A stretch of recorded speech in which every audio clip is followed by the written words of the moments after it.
Two undeniable Japanese contributions to popular culture are kaiju and mecha. Maybe it's because Japan has limited land, and to make the most of it, things had to go vertical. But something about this country spawned the concept of giant monsters, and along with them, giant heroes. These heroes are usually mecha. Any anime fan knows Gundam, enormous anthropomorphic weapons piloted by humans.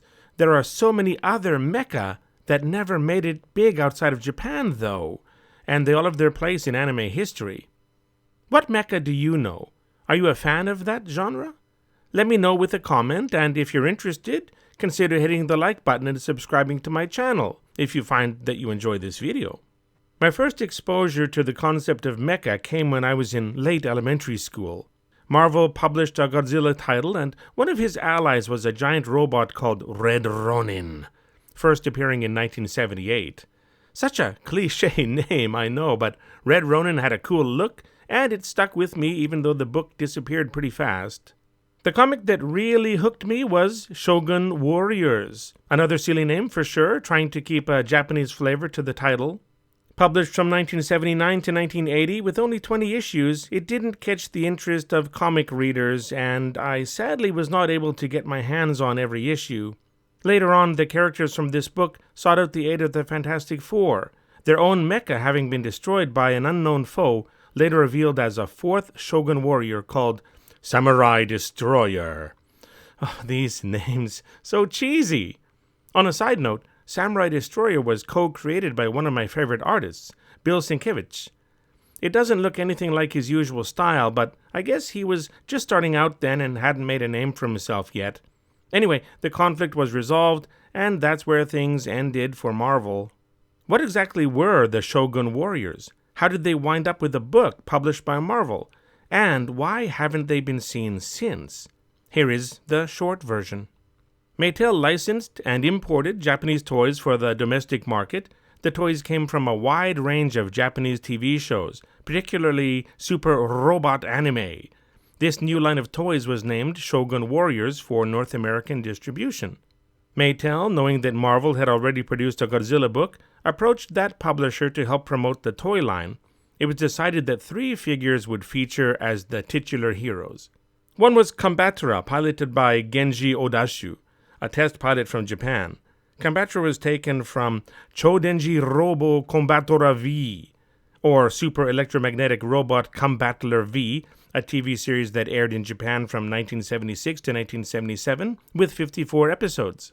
Combatora is a combination of the words combine and battle, and the V stands for victory. I would have thought Combatora would be related to the word combat, but that's Japanese for you. Combatora could shoot off its hands as projectiles, fly, and most importantly, separate into 5 different vehicles. The second mecha was Danguard Ace, piloted by marine biologist Ilongo Savage. This mecha came from the TV series Wakusei Robo Dangado Ace, or Planetary Robot Danguard Ace, which aired from 1977 to 1978 with 56 episodes. This mecha also had fist projectiles, could shoot beams from its eyes, could travel underwater and in space, and could transform into an aircraft. This brings me to the mecha that stuck with me all this time, the mecha whose design impressed me the most, the mecha I wanted to pilot when I was young. Piloted by test driver and stuntman Richard Carson, we have Raideen. Taken from the anime Yusha Raideen, or Reideen the Brave, this show was broadcast from 1975 to 1976 and had 50 episodes. Of great note, this series introduced and popularized the concept of transforming mecha, so any mecha that can change form after that owe a lot to Raideen.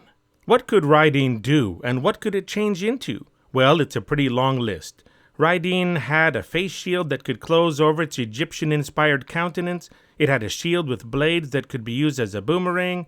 It could produce a bow from one forearm and fire energy arrows.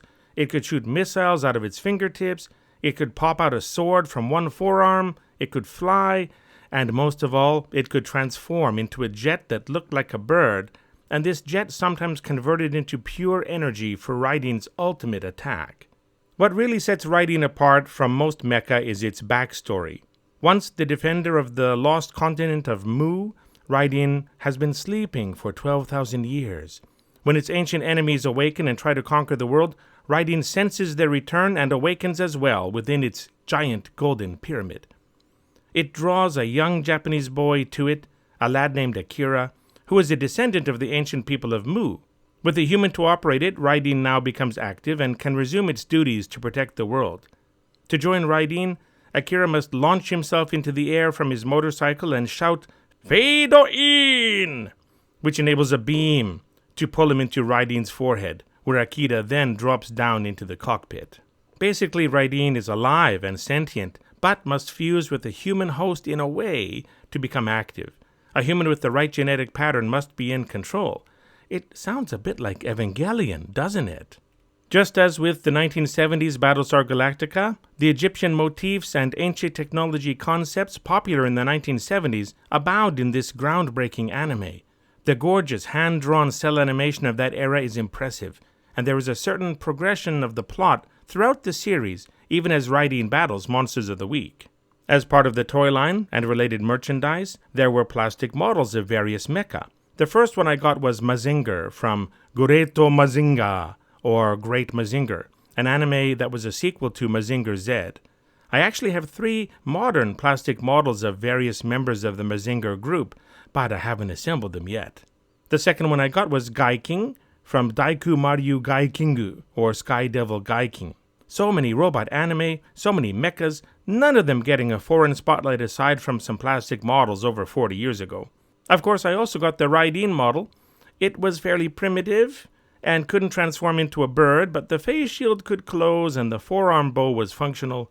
It was a real treasure and sat proudly on a shelf in my bedroom. How about you? Are there any old anime that you love? Are there old anime heroes, especially mecha, that had an impact on you when you were growing up? What was your first exposure to anime, and to mecha in particular? Had you ever heard of Raideen before watching this video? Let me know in the comments. I would love to read your thoughts. Also, if you enjoyed this video, leave a like to let me know and consider subscribing to my channel for more videos about entertainment topics of all kinds. Everything helps. With rights issues being what they are, it is unlikely that the Shogun warriors I remember from the comics will ever get reprints or appear in the Marvel Universe again. Sad as that may be, there is still one bright note. As of the making of this video, every episode of the original Raideen animated series can be found on YouTube with English subtitles and all. If you want to see some old school greatness and experience firsthand a pioneering anime, check it out. And remember to shout, "Fade in!" Thanks for watching. See you next time.